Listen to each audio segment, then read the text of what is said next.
Playoffs? Are you talking about playoffs? Yeah, we are actually. Here we have down in the bottom right-hand corner of the map, Ohana, our red Protoss player from StarTale, the one and only Squirtle. He's going up against his opponent from MVP. And the top left-hand corner of the map, our yellow Protoss player, Lure. Interesting choices here, Kevin. You know, StarTale coming out with Squirtle, a very, very strong player from their team. Lure, not to say he by any means isn't a really, really notable player, but Code A versus Code, not only Code S, but this year, I mean, Squirtle's had some very top performances, both at Blizzard events as well as IGN hosted events. He's really just been quite a contender across the globe. Going up against Lure, this is definitely going to be a match for MVP. Okay, and it's interesting to note that both these teams did pick Protoss players first. They know the starting map, but it's a blind pick after that. So, yeah, so I mean, they did both decide to go with Protoss players, not knowing who the other would throw up, and this is what they decided was their best fit here for the start of the series.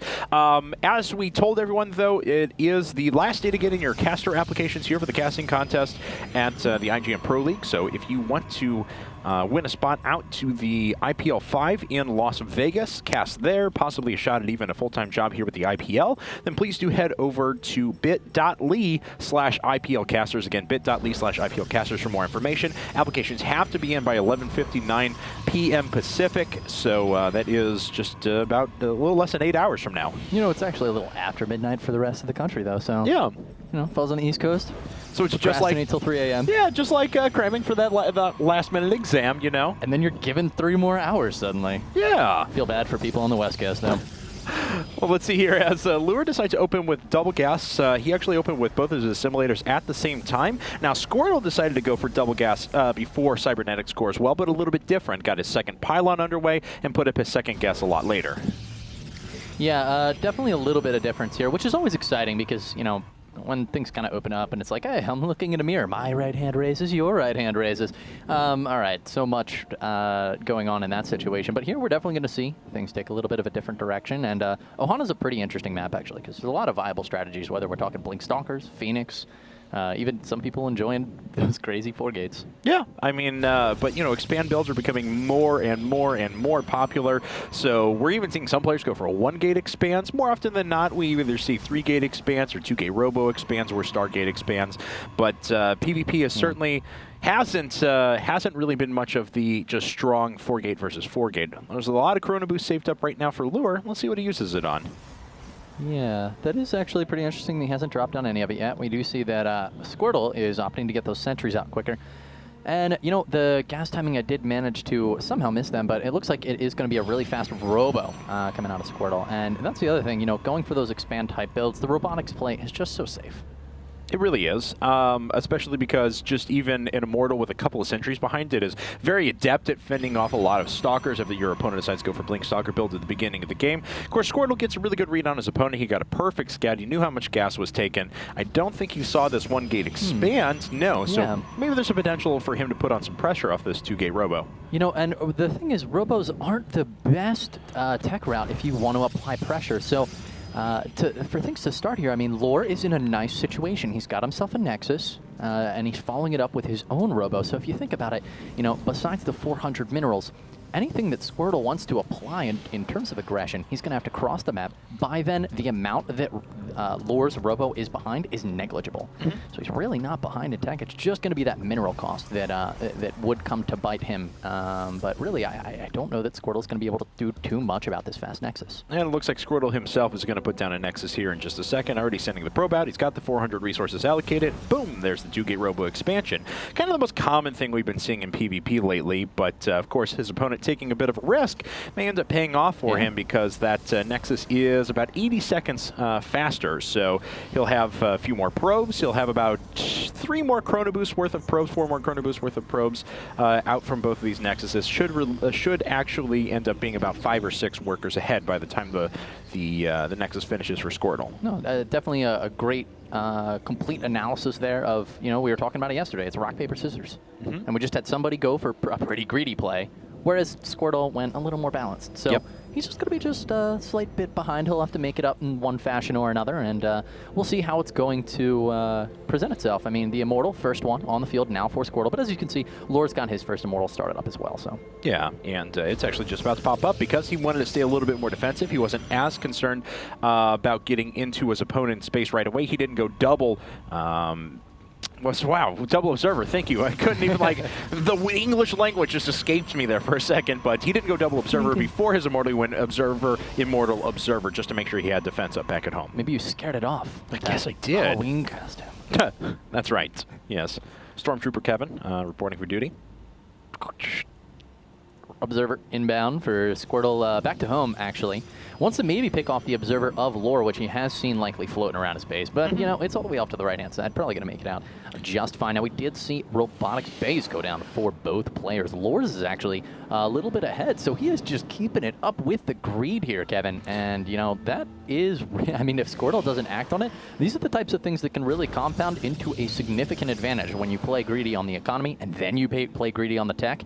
Things looking pretty good so far for Lore, but, you know, one engagement could swing everything back in Squirtle's favor. And Lure, even though he's not made a Warp Prism yet, and Squirtle has, is choosing to go for Warp Prism speed. So both these players are eyeing up harassment rather than Colossi to initially start their Robotics Bay teching paths, I suppose. We'll see if we get a transition over to Colossi here in just a second for Squirtle. Yes, there's a Colossus, so he's going to be the first to start those. He has a little bit, let's see, is it overall smaller? I mean, just a touch, but of course he does have the Warp Prism added in there as well. Lure is a couple workers ahead, and he may actually get caught out of position here, although there is an Observer and a Stalker in position and ready for this. Well, that Stalker's going to die so fast to these Immortals dropping down on the ground. Stalker is perished. Now no more damage being dealt to that Warp Prism. Probe's going to be pulled off the line. Very, very good for Squirtle there, of course, as he's denying that mining time. You can see the Immortals already loaded up in the Warp Prism for Lure as well. Looks like Squirtle is going to flee as Lure's Immortals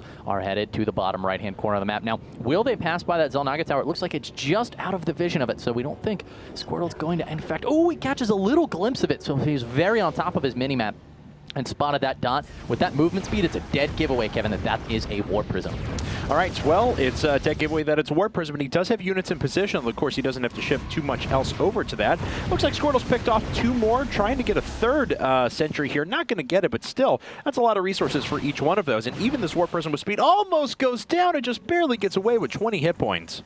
Very nice positioning there from Squirtle. Unfortunately, not getting the Warp Prism for him, but he did so much damage with those Immortals, killing off a huge quantity of Lure's sentries. He has got himself in a pretty good position at this stage of the game. Here he comes for some more harass. And you were talking about being greedy. Well, Squirtle decided to do damage, and he puts up a 2nd robotics facility and a forge at the same time, so he can try and catch up on upgrades. His opponent is a little bit ahead, and then also maybe even move up into double Colossus production himself to catch up to Lure's double Colossi. Pylon goes down. The Colossus is severely threatened. I'm very afraid for this right now, as the Zealots are simply going to be able to be avoided. The Colossus does go down to some beautiful play out of Squirtle. The Zealots just able to do nothing to this harass right now. And this is the kind of micro battle that I really love watching. We were talking a little bit about Brood War yesterday, and we were talking even about Reaver drops and stuff like that. But this is a little display of micro from Squirtle, and Lure has his units off to the left-hand side ready to go once again.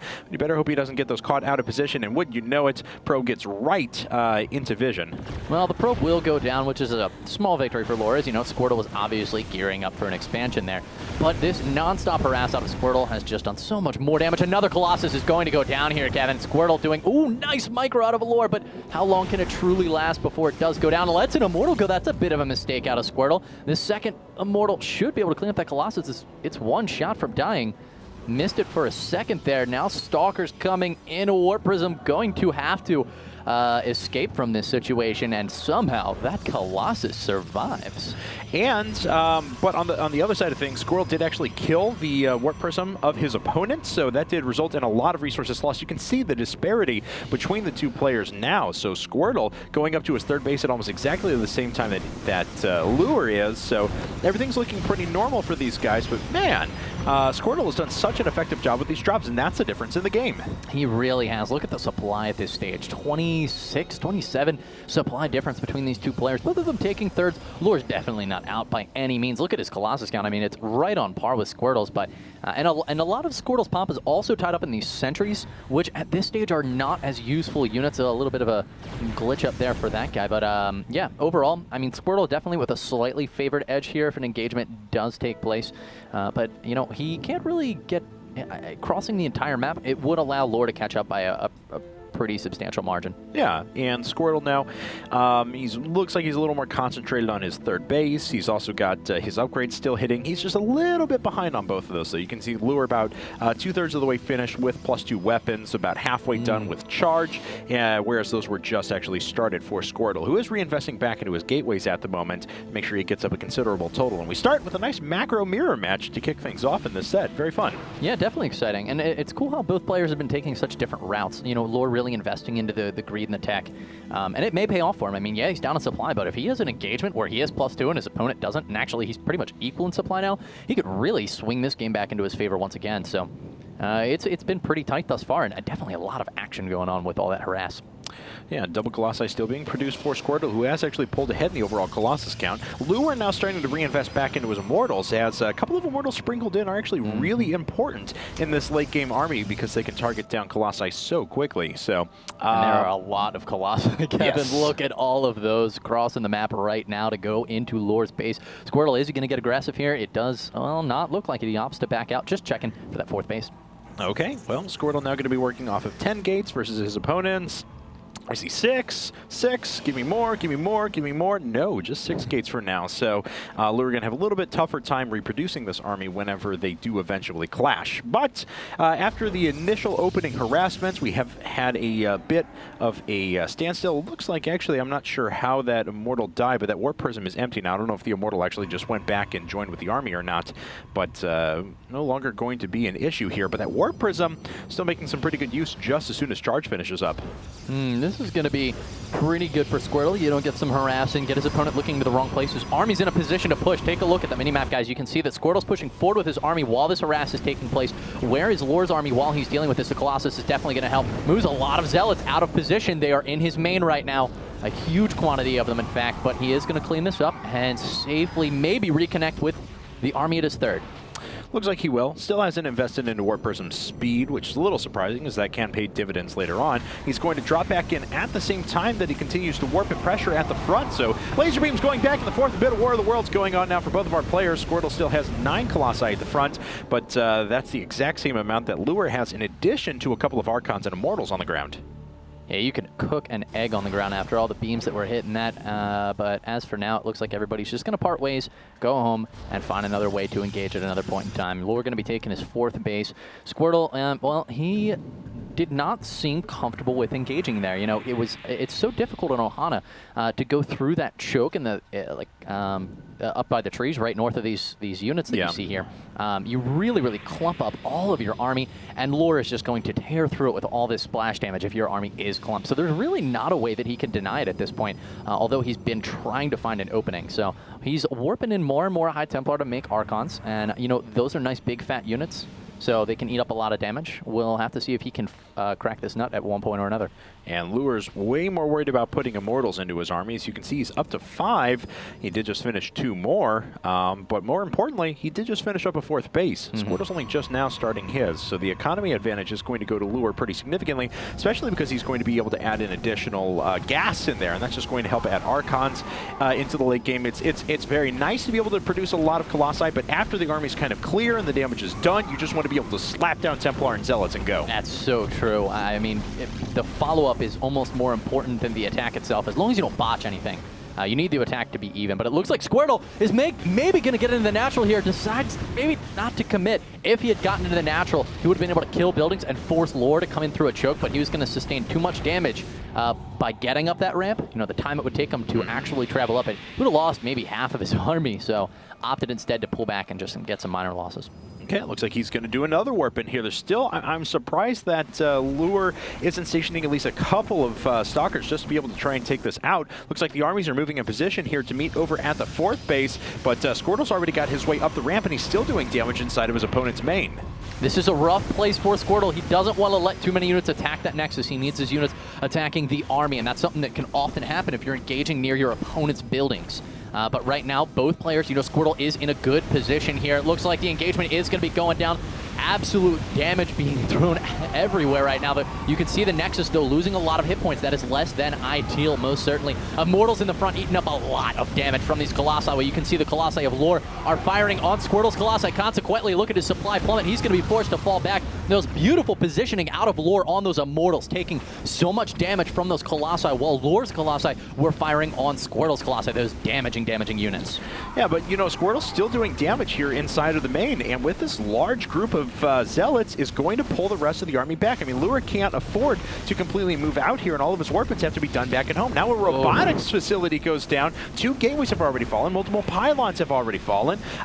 This has been so effective for Squirtle, and that is after he lost kind of a big defeat in that last engagement is really what's keeping him on equal footing. Yeah, maybe even pulling ahead here. I mean, he took out a Robo. He's killing so many free units here. Immortals, Archons, look at all these Zealots doing so much damage, and this goes back to what you were talking about earlier, that I can't remember exactly what it was now, but the Zealots are killing, the gateways are killing so much production, and that's exactly what it was. There are not enough gateways here for Lore. He has no capacity to reproduce his army, even though he won that engagement. We said it's more important than winning the engagement that you can reproduce, and look at Squirtle's supply. He was down by 15 earlier, now he's up by 20. This is really looking in Squirtle's favor.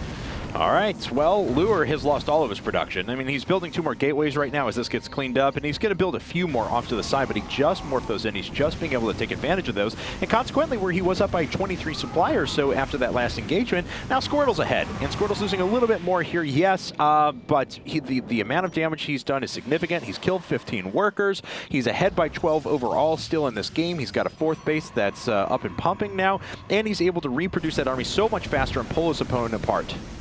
4th base looking like it's going to go down for Lore at this stage, and he's just being torn limb from limb. He cannot reproduce his army, not enough mana, and now with the fall of this Nexus, he's going to be bringing in so little money. Even if he threw down additional gateways, he just wouldn't have the economy to support it, whereas Squirtle, feeling very comfortable right now, is just in a fantastic position.